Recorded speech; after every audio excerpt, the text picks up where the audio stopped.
senators and all of our agencies working hand in hand, we're going to do everything we can to make Memphis safe again. That was President Trump's directive to us, and it's easy to do when you're working with such great leaders. And Secretary Noem, you have been instrumental in this, and Director Patel has already been into Memphis and gotten so many violent offenders and guns off the street, and that's what started it.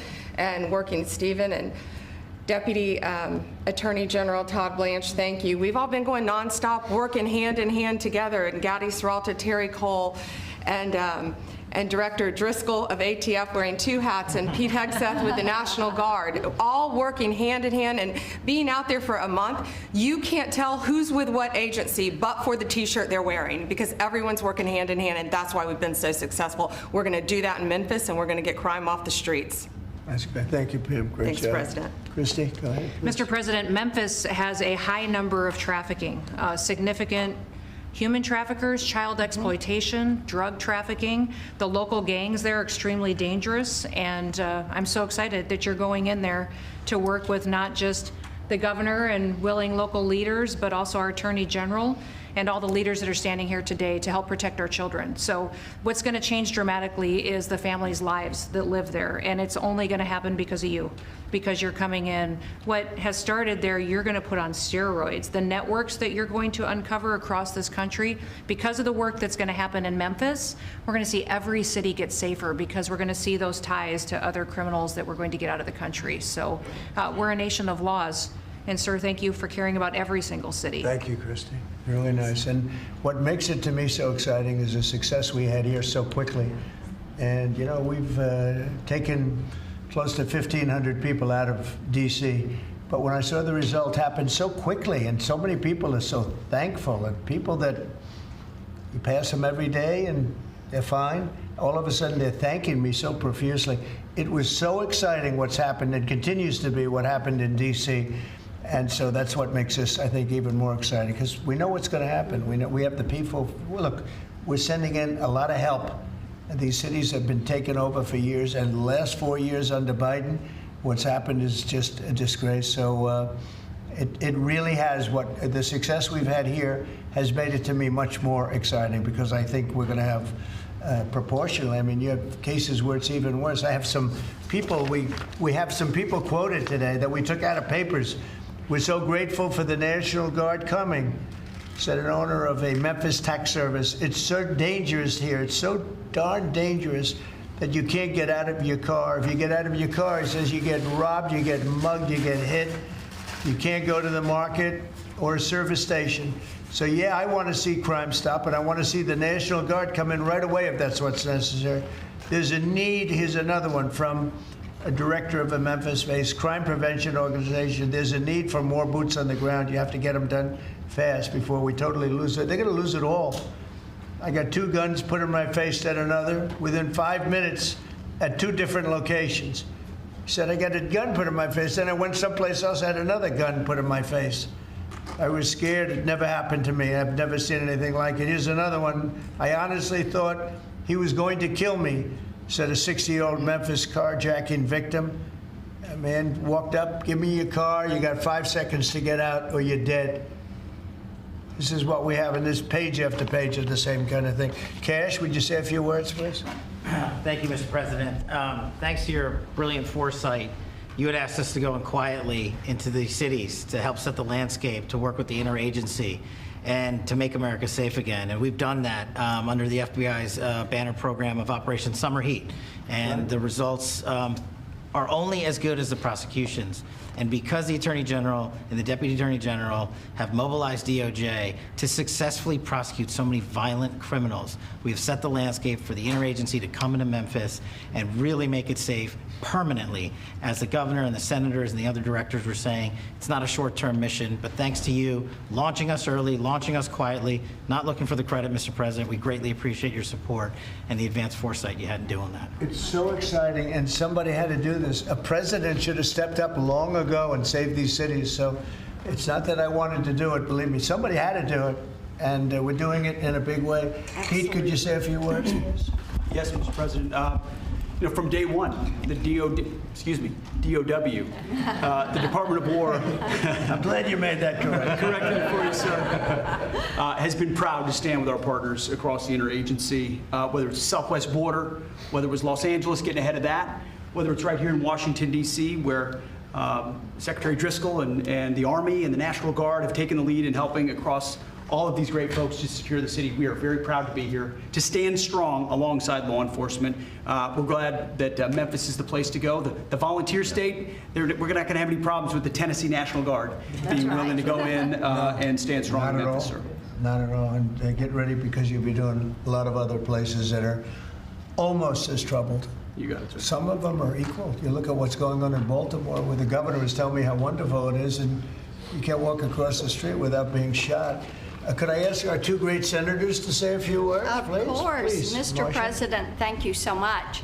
I want to say a thank you to Director Patel, because he had promised that he would come into Memphis. We've had Operation Viper there this summer. There have been over 500 arrests. There are over 100 indictments. And Memphis had the best stats they have had in years this past August. Last month, it was the best August they have had, and it's because of the work that's been done. And now to have a new phase of this enforcement for Memphis, where we are going to have all of these agencies working as a team, as the governor said, making certain that this is a long-term effort to make Memphis safe again. Mr. President, we are so grateful, and we thank you. Thank you. Yeah, thanks, Mr. President. And this is an issue that's plagued Memphis since I was a boy, Mr. President. And it's time that we addressed it. And I appreciate your leadership allowing us to do that. And the team that you've assembled here is going to help us deliver the most fundamental responsibility of our government, and that's public safety. This shouldn't be a partisan issue. This should be something that is our primary goal. And certainly I hope to see Memphis become the safest city in America. And thanks for the effort of all of your team here to make certain that happens. Thank you, Governor Lee, and I want to say thanks to the Memphis Police Department and the Sheriff's Department there too, who have all worked closely to bring this together. I look forward to tremendous results. And I want to thank the FBI for the last 4 or 5 Yes. months, because they have brought down the numbers quite a bit. Chicago here and a couple of other places that we can talk about later if anybody wants to. Could I ask you two guys, Terry, Gaddy, to say a couple of words also? You really did lead the charge here, and you've done such a great job. Please. Mr. President, thank you for always supporting law enforcement. I think the major difference here in Washington, D.C. has been your support for law enforcement, has been empowering the men and women that are on the street working every single day. And I look forward to not only going to Memphis, but other places in Tennessee as well. And I think you'll hear from us real soon, Mr. President. Thank you for your support, sir. We have plenty of places. Yes, sir, we do. You know the country very well. That's great. Thank you, Terry. Please, Mr. Gaddy. President, I just want to say that we're honored once again to lead the charge with the United States Marshal Service, leading and joining 22 other federal agencies. I can say that today we spoke with over 30 of the local agencies, letting them know what to expect, giving them the template that we've done here in DC, so they know what to expect. They're extremely excited. I think everyone is going to be well receiving the law enforcement surge that we're about to take to Memphis. Great job. Thank you. And I'm going to ask one of the best lawyers in the country. He is one of the best. Todd, say a few words, please. He is a great lawyer. Thank you, Mr. President. Yeah, look, I think it's been said for the past 15 minutes, the president ran on making this country safe again, and we do not make this country safe again unless we go into our cities where there's the most violent among us and go street by street and block by block and arrest the men and women in this country that are destroying cities and communities for the rest of us. And so what we plan on doing, as the governor said and the senator just said, this has been a problem in Memphis for a long time. We plan on delivering Memphis back to the citizens that are there to raise their families, to go to church, to be in their communities. That's our goal, and that's what we plan on doing, whether it takes 2 weeks or 2 years. That's what we're going to do. Thanks, Todd. The great Stephen Miller, please say a few words. Thank you, Mr. Show the President. same emotion you do on television. That's That's hard to do. I think that's going to be hard to do. President Trump's initiative here in Washington, D.C., is important to understand, is the most successful anti-crime initiative in American history. I mean, just think about it for a second. In 30 days, President Trump put together a team that saw the largest ever violent crime reduction in any city in American history, something that people had not been able to do in 40 years. That is a momentous achievement. And now the president is going to take that same model to Memphis, and as he said, more cities after that. The team that President has put together has no equal today or anywhere in American history. I think what's happening here is that what the president has done is made clear. The power of federal law enforcement that was used for the last 4 years to harass and attack conservatives, to harass and attack Christians, to go after law-abiding families, the power of law enforcement under President Trump is going to be used to get all the criminals, all the violent offenders, all the murderers, all the cartels, and all the domestic terrorists off our streets. So whether you're Antifa, whether you're a domestic terrorist, whether you are a violent gang member, a drug trafficker, a trained Iraqwa killer, or anyone else that's threatening our people, President Trump is saying he's going to use his FBI, his DOD, his ATF, his DEA to wipe you out, to put you in behind bars, to take you off the street, or to apply whatever legal consequences necessary. Mr. President, I'm honored beyond words to be a part of this team under your leadership as you've saved thousands of lives. Thank you very much. Come on over. Let's sign that bill. You want to say anything about our great military real fast? What a job he's doing, this guy. Mr. President, so our Army National Guard is honored to be part of this mission. This is their community. A lot of them are from D.C., they're from Tennessee. When you talk to them, when you talk to the actual population out there who interact with them every day, they say it's a blessing to have them as a part of their life. And then for the National Guard getting to have this where they get to improve their communities, where their kids are growing up and they're going to church, and this is where their families are. Many of them, sir, have said this is the honor of their lifetime, so thank you. Look at that nice face, and yet he's a killer. That nice, beautiful face, and he's a total killer. I don't know how you do it, huh? Doing a great job. Everybody here is doing a fantastic job. All right, here we go.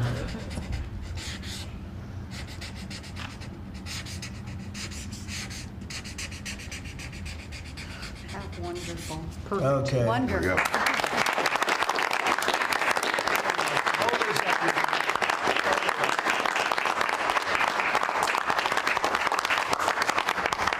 Okay. Thank you, Do you have sir. any? Thank you very much. Thank you. Thank you very much. Mr. President. No, thank you very much. Great job. Any questions, please? Brian? Yeah, Brian. First of all, you've got to. Did they take down the blue tent? Yes, sir. Last time he hit me with a blue tent and nobody knew what he was talking about. We found out, right? Found out, And it was right. gone the next day, and they had a lot of, that was not so easy. They had, that's a violent, radical left group. Okay, go I ahead. got peppered with a lot of comments for doing that. They still have their First Amendment right, though. They're still out there protesting. well, I'm not You've got so an sure. amazing team behind you. You've done an awesome job for DC. I want to get ahead of a story that I think might come out. You pushed out an email earlier today really showing dozens and dozens of local media in Memphis highlighting all of the violent crime in that city. So they have no problem reporting the crime, but when you show up to solve it, they're going to run around town looking for that one person that says, we don't want Donald Trump in our city. What can you say to the media there in Memphis, Tennessee, to help let them know the people want you there in their city? Well, I'm not sure they found that person, because I saw them doing some interviews, and it looked like they were looking, but they were very, in fact, that producer, that person, I think they lost their jobs, because everybody was saying, we want Trump to be there, they want the people right here to be there. Look, it's very simple. In Chicago, they're getting beat to hell, they're being shot. If you lose 6 or 7 people die over a weekend, they consider that a successful weekend. And when you consider that a successful weekend, that's pretty bad. I had the president of Poland here a few days ago, and we had a news conference. Many of you were here. And I made this statement. I said, we're very happy to announce that it's been over 2 weeks since anybody's been killed in D.C. And he looked at me like, is that supposed to be good? He's looking like, what kind of a place is this? And now it's been a long time, but and as I was saying it, I said, I'm not sure if that sounds good to somebody. It sounded great to you, but it doesn't sound good to somebody from a country where they don't have violent crime like we have. But now it's a long time since that's happened. We went for years where at least one person was killed. Now you're not seeing it at all. It's like the border. Millions of people a year ago, millions of people poured into our country. In the last 3 months, there have been zero, as reported by largely Democrats, actually. The border is secure. The country is secure. We've got the hottest country anywhere in the world. And I'll tell you, a year ago, we were a country in tremendous trouble, probably a dead country if it continued. So we're very happy about it. And so just, in terms of your question, people have never seen anything like what we're doing, and I think they're very happy, and they want us to be there. They don't want to be mugged. Who would say, gee, I don't want the National Guard? And you need that in terms of numbers. And also, you look at those guys, I looked at them, they're rough guys. They're, the Supreme Court voted recently on merit. We're a merit-based country again. I said they had tremendous courage to do that. We're a merit-based country again. When I looked at the people that were patrolling the streets for the National Guard and for others, I could see we're merit-based. They were rough-looking, they were tough-looking, and they love our country. So that's where we are, Brian. Thank you. Thank you very much. Yeah, please. Yes. Given with all the that's going on with Charlie Kirk's assassination and the left-wing, a lot of left-wing violence going on, do you have plans, and actually this is a great opportunity with all these do you plan on designating Antifa finally a domestic terror organization? Well, it's something I would do, yeah. If I have support from the people back here, I think we'd start with Pam, I think. But I would, if you give me, I would do that 100%. And others also, by the way. But Antifa is terrible. Are there other groups that you can think of? There are other groups, yeah. There are other groups. We have some pretty radical groups, and they got away with murder. And also, I've been speaking to the Attorney General about bringing RICO against some of the people that you've been reading about that have been putting up millions and millions of dollars for agitation. These aren't protests. These are crimes, what they're doing, where they're throwing bricks at cars of ICE and Border Patrol. And they come in with a beautiful new car. They're so proud. It's Border Patrol, ICE, it's got whatever it is. And they're throwing rocks at it. And after 50 yards, it looks like an old beat-up vehicle. It was just brand new. It was just bought for the purposes. And they don't have to take that anymore. I let it be known. We'll take responsibility. They don't have to take it anymore. And they don't want to take it. They were told by a past administration, it became almost a culture, if somebody throws a rock at you, do nothing. If somebody spits in your face, do nothing. And I say, when they spit, you hit. Do whatever you want. You do whatever the hell you want. I watched it so sick it made me. For 4 years, I had to sit home and watch people screaming at policemen and spitting in their face, and they weren't able to do anything. They just had a grin and bear it. They're standing up like a piece of steel. And a woman, in many cases, women, you can see they're professional agitators. I had one the other night. I had 4 the other night, all in one group, total phonies. I started to scream when I got into a restaurant, something with Palestine. And I said, well, I'm doing a great job for peace in the Middle East. I should get lots of awards for that, right? With the Abraham Accords and everything else. But a woman just stood up and started screaming. And she got booed out of the place, too. There were a lot of people in the restaurant. I went there to show how safe, and it was safe. I mean, the woman is just a mouthpiece. All she was a paid agitator. And you have a lot of them. And I've asked Pam to look into that in terms of RICO, bringing RICO cases against it, criminal RICO, because they should be put in jail. What they're doing to this country is really subversive. Mr. President, can I ask you one on crime? Mr. President, can I ask you one on crime and one on Charlie Kirk? You've floated potentially going into St. Louis. You mentioned you want to go into Chicago next. Could St. Louis be after Chicago? It's going to be around there someplace, yeah. We got to save St. Louis. We got to save these cities. This isn't like, we're going to do something. We have to save St. Louis. We have to save Chicago. I know all about Chicago. I have a great, beautiful building. I'm so proud of it.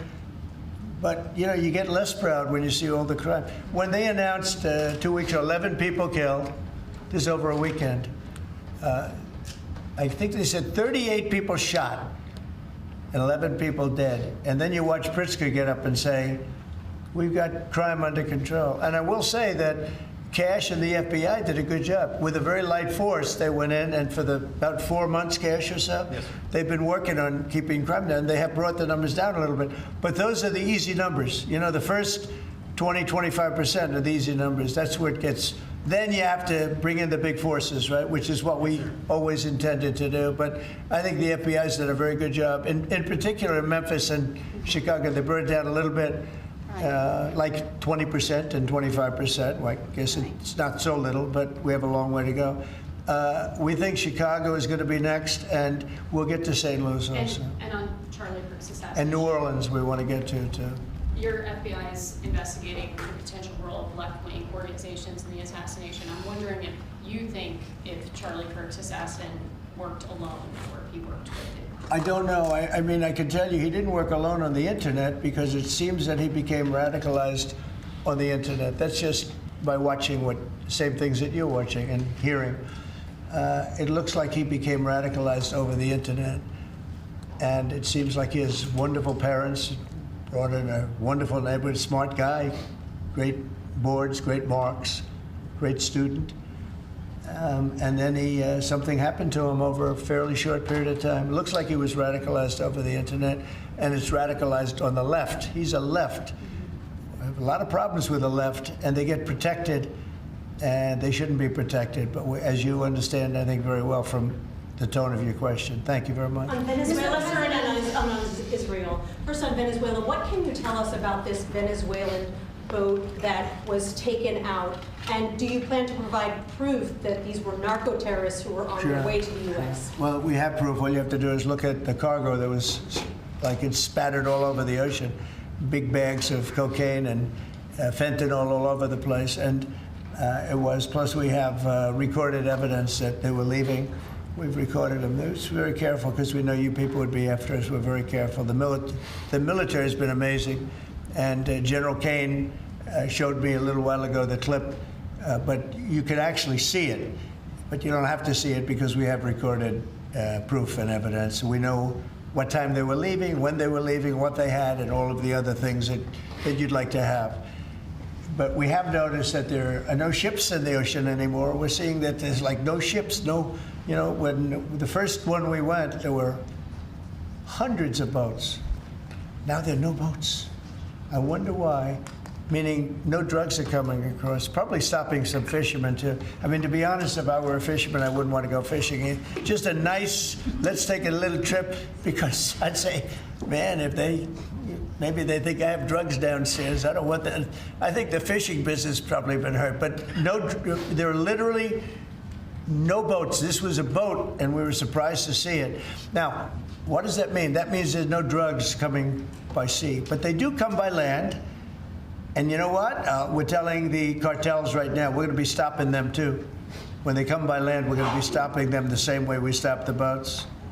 And you'll see that, but maybe by talking about it a little bit, it won't happen. If it doesn't happen, that's good. But they killed 300,000 people in our country last year, and we're not letting it happen anymore. And then on Israel, did Bibi Netanyahu speak to you directly to alert you that Israel was going to be striking Hamas sites in Qatar? No, he didn't. No, he didn't. Yeah, go ahead. How did you learn of it?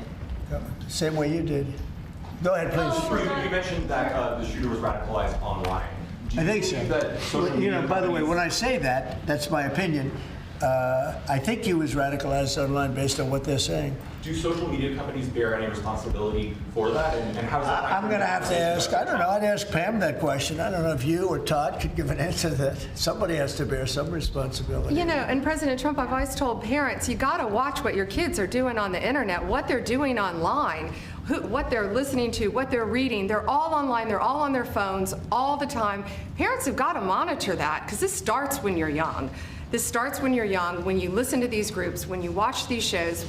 And parents have got to just be vigilant. So sure, that's part of it. And they're meeting kids online who they think are kids, and they can be anywhere in the world, and talking to them. And yeah, they are being radicalized. Mr. President, he went bad, and he just went bad very quickly in a sense, because he sort of led a very normal life, a life of, great education, schools, everything else. But somewhere along the line, something happened. Yeah, please. Thank you, Mr. President. How will you send the National Guard into Chicago without cooperation of the governor and the mayor? Well, if they do cooperate, that's good. If they don't, it's not going to matter to us at all. You know who wants to help us? Police department.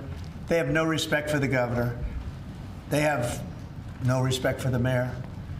They respect us. And we found that in Washington. You know, we haven't had total support in Washington from government, as you know, from everybody. I don't want to say the mayor because she was better than most, but we haven't had great, but we have had great support from the Metropolitan Police. They're like brothers of these people. They're really like brothers. You see that. They work together. And so if the governor wants to support, as I said to Bill, it's going to be his proudest moment, what he's going to do, the governor of Tennessee, what's going to happen with Memphis. In 3-4 weeks, we'll stand together and we'll say, look at this. The crime has almost disappeared, maybe completely disappeared. In Washington, they don't even know how to record it because it's down so much. You know, they've never heard. I heard 87% is down. I said, really? Who are the 13%? Because it's more than that. It's actually more. Hard to believe, right? You're going to have the same results in Chicago. And we hope we have the governor's help, but if we don't, we're doing it without him.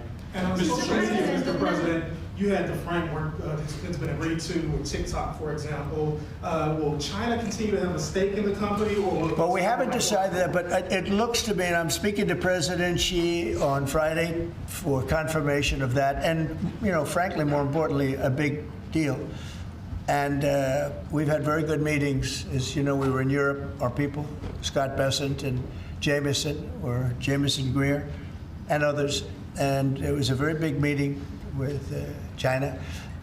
And, you know, they're treating us with respect. We treat them with respect, too.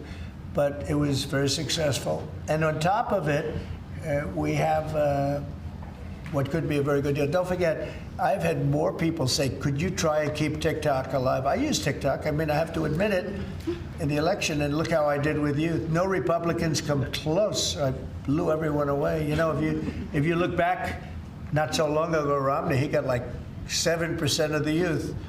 I got like 8 times that amount. I got tremendous numbers of youth. By the way, I want to say, Charlie helped me. And Charlie was the one, get on TikTok. He used to say to me, get on TikTok. Charlie was unbelievable. So probably, and I did. I had somebody named TikTok Jack. And he'd put that camera, he said, just a real quick statement, sir, like 10 seconds or less. They didn't like anything over 10 seconds, but it worked. But Charlie is the one that really, and my son Barron also. And I have to say, Don, Eric, the whole group, it's important. And it can maybe even bring us closer to China. We had a very good meeting with China. I was surprised. I didn't expect it to that extent. And I'm going to speak again with President Xi on Friday. And, you know, I think that'll confirm things up. Who's buying it? Question on Charlie Kirk and crime. On Charlie Kirk, do you plan to speak at the funeral, and what would your message be? Well, I'm going on Sunday. We're taking a whole plane load, and having. I was invited on Saturday, but I said I'd rather save it for Sunday. You know, we're going to have a stadium, and I'll bet that stadium is going to be pretty packed, maybe completely packed. It's going to be big, but I'm going to be at the stadium, and I guess I'll say a few words. I don't know, but I guess I will. But I knew him very well. He was an amazing guy. He was all about young people, getting them started right, and he was like a magnet for young people. They just attracted to him. He loved them, and they attracted to him. His wife is a tremendous person, by the way. He always had great respect for his wife. He got married. I didn't know he was getting married. I heard he got married, and he loved her. He really loved her. She loved him, and I think she'll have something to do with keeping that whole thing going. You know, Turning Point it became a very big deal. And I heard they had like 38,000. So he wanted to get it up to 20,000 chapters. That's a lot. That would have been a lifetime's work. I heard that over the last 4 days, they have 38,000 people wanted 38,000 chapters at colleges, schools, other places.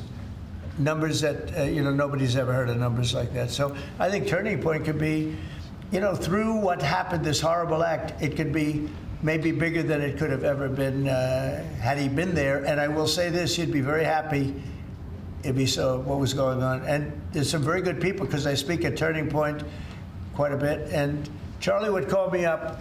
So the last time I spoke to him, he said, sir, I think it was Phoenix. Sir, could you get to Phoenix? This was like in a day. I said, Charlie, I'm the President of the United States. You're calling, asking me if I could speak tomorrow in Phoenix. You can't do that to me, Charlie. But usually I ended up going. He was great. He was a great guy, and he didn't deserve this. He didn't deserve this, believe me. Ilhan Omar, after his assassination, called Charlie Kirk a reprehensible human being. Should she be stripped of her community assignments? I would say, I think she's a disgraceful person. You know, I think she's a disgraceful person, a loser.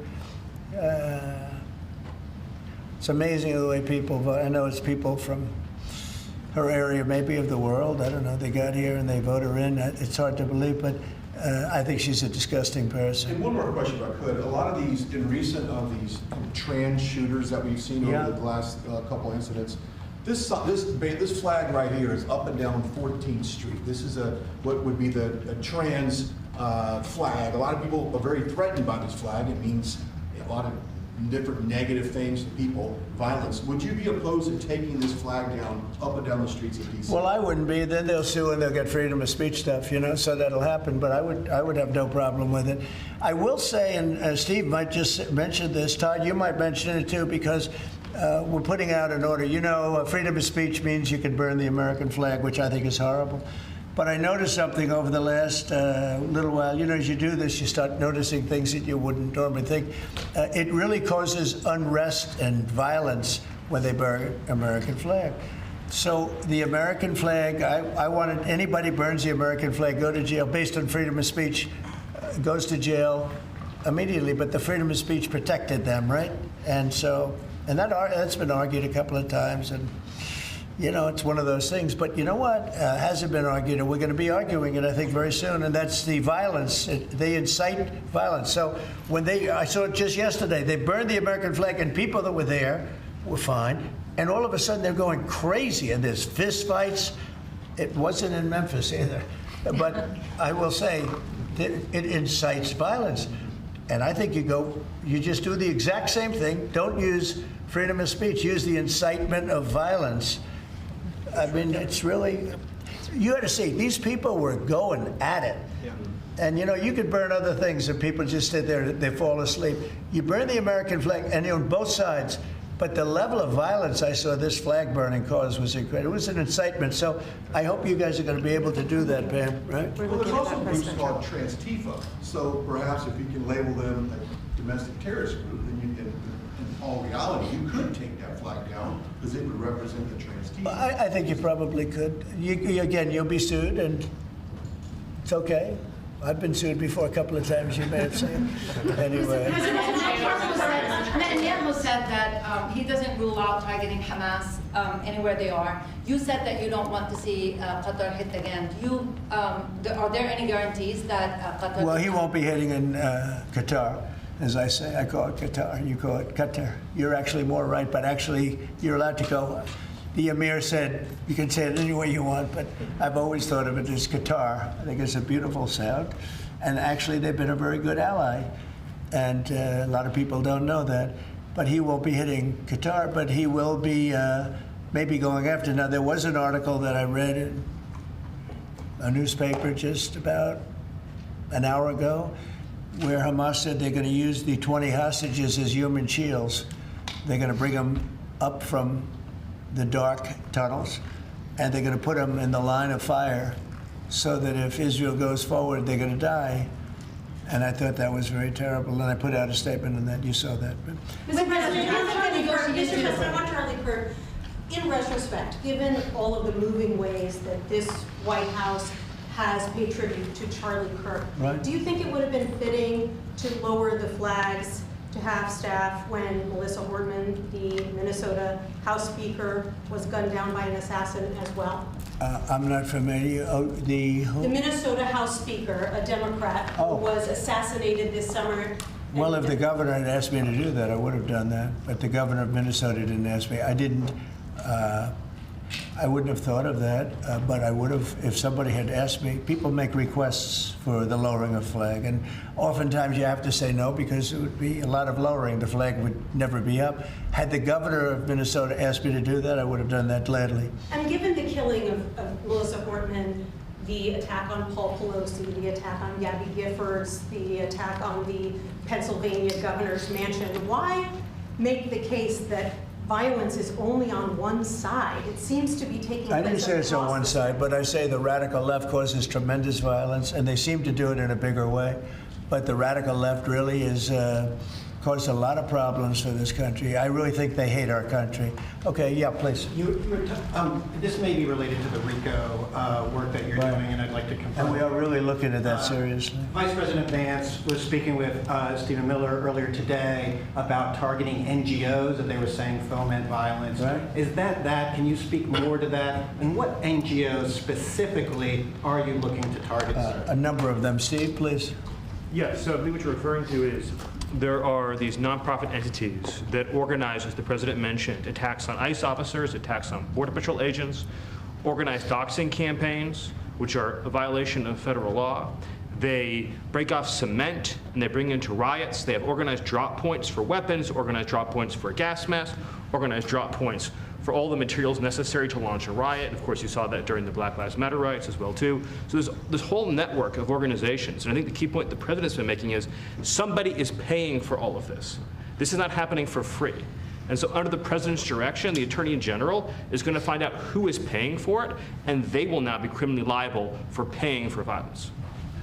And you know, a new thing that I've been seeing a lot of lately, but never saw it before, is they're walking in with bricks and rocks and everything. And the FBI or the Border Patrol or ICE or the police are grabbing them and taking them away, and that's great. And then they whip out a hammer, and it's a beautiful hammer, really. It's nice.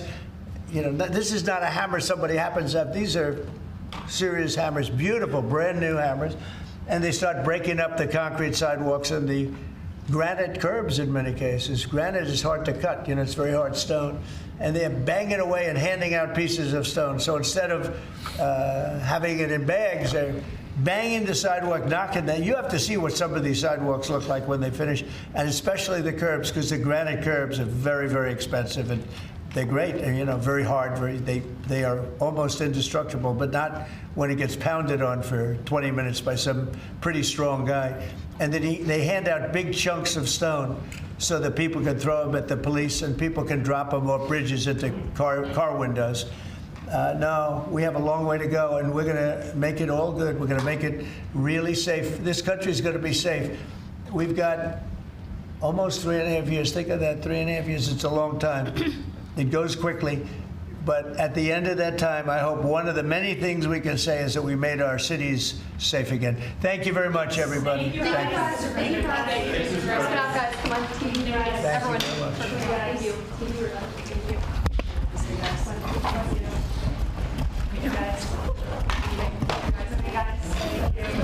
Moving, everybody. Thank you.